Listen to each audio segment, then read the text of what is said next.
In 2006, you could fix your own car with a $20 code reader and a wrench in your driveway. In 2026, the same repair needs a dealer-only scan tool that costs $8,000, a manufacturer login that expires every 90 days, and in 12 states, legal authorization from the same dealership that quoted you the bill. Ford did this. General Motors did this. Toyota, Honda, and Stellantis ran the same playbook on the same timeline. And the federal law that was supposed to protect your access to your own engine is the exact thing they used to lock you out. Here is how the repair monopoly was built, who paid millions to protect it, and the 3 moves that make your vehicle immune before the window closes. This did not happen overnight. It was a 20-year engineering decision dressed up as a safety upgrade. In 1996, the federal government mandated OBD-II, a standardized diagnostic port on every vehicle sold in America. Any mechanic with any compatible reader could pull any vehicle's fault codes off that port. That was the law, and for about a decade, it worked exactly the way Congress wrote it. Then the manufacturers got clever. They left the federally mandated port wide open, just like the law required, and they built proprietary software walls around everything that mattered behind it. A $20 reader still pulls a basic check engine code, but the fuel trim data, the transmission tables, the driver assistance calibrations, the immobilizer programming, all of it got locked behind manufacturer software that independent shops cannot touch without a paid subscription. A subscription to read data off a vehicle sitting in your own garage. By 2012, every major automaker had finished the same wall around the same port Congress ordered kept open. They did it in broad daylight with zero enforcement, and Congress did nothing. Take Jim Kahana's 2017 Lincoln MKZ. Every climate control actuator failed before 80,000 miles, defaulting the cabin to maximum cold because the failure mode was baked into the Ford firmware. The dealer quote just to confirm the failure was $180 an hour. That is not a parts problem. That is an access problem, and the access was removed on purpose. And the diagnostic lockout was only phase 1. The repair monopoly is not one system. It is 3 overlapping locks, and each one is designed to make the lock before it harder to escape. Lock 1 is the data wall. Proprietary diagnostic protocols that demand manufacturer authorization. It is already in place, already affecting every vehicle built after 2010. Around 800 mechanics dropped their workaround builds in the comments of our last video because the factory parts supply got killed off on trucks that are still running fine. Glow plug controllers for 2005 Silverado diesels. Seatbelt modules for 2010 Nissan Altimas. Danny B couldn't find that Altima seatbelt module anywhere, not because it didn't exist, but because Nissan walked away from the supply chain. His family's safety got discontinued like a product line. When the part vanishes, your only option is the dealer parts counter at the dealer's markup on the dealer's timeline.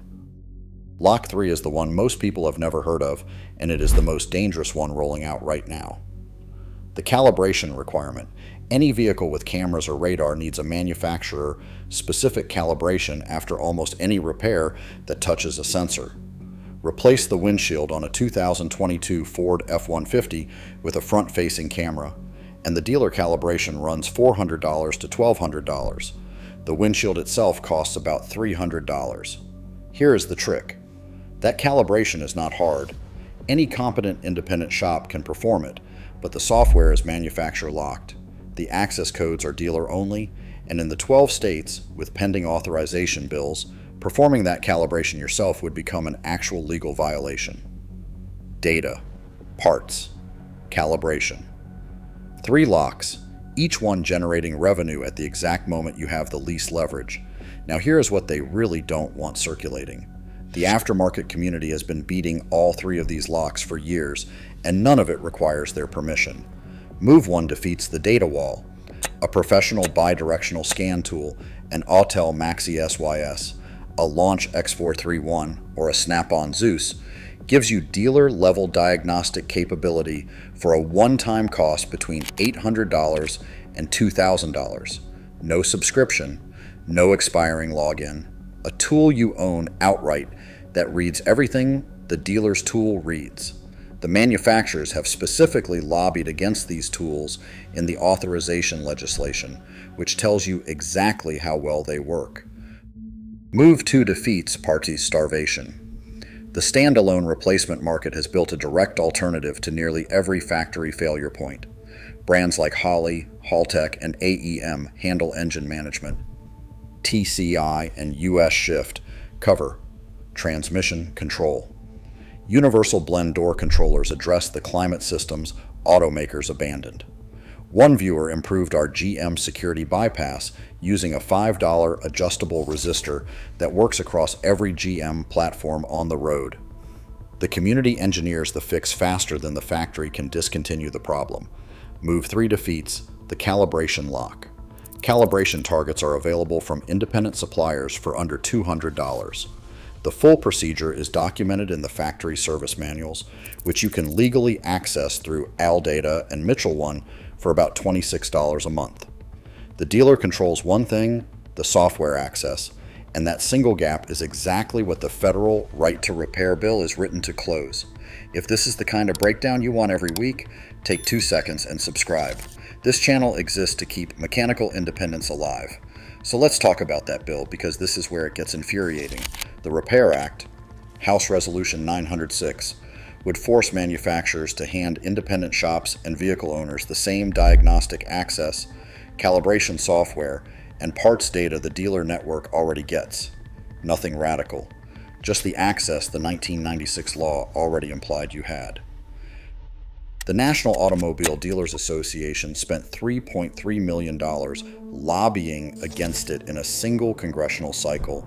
Ford, GM, Toyota, Honda, and Stellantis all filed formal opposition, spending real money to guarantee you cannot fix what you already paid for. But the Right to Repair Coalition represents around 47 million vehicle owners and 4,000 independent shops. $3.3 million in lobbying versus 47 million owners. The money loses that fight every time, but only if the people actually show up. The mechanic who builds his own standalone engine controller didn't create a safety risk. He eliminated a revenue stream. That is the entire reason the law exists. The diagnostic port was mandated open, and they walled it off anyway. The parts were supplied right up until the revenue model changed, then cut on purpose. The calibration got engineered into your safety systems, not because dealer-only equipment was ever necessary, but because it was the only equipment they would authorize. You paid for the vehicle. You own the vehicle. The repair is yours. If someone you know was ever told a repair requires dealer-only equipment, send them this video, because what they were told wasn't a technical limit. It was a business decision wearing a lab coat. So tell me which lock is hitting you right now. The data wall, part starvation, or the calibration lock? Drop a 1, a 2, or a 3 in the comments and tell me what you're driving. Own your machine. The resistance doesn't ask permission. I'll see you in the next one.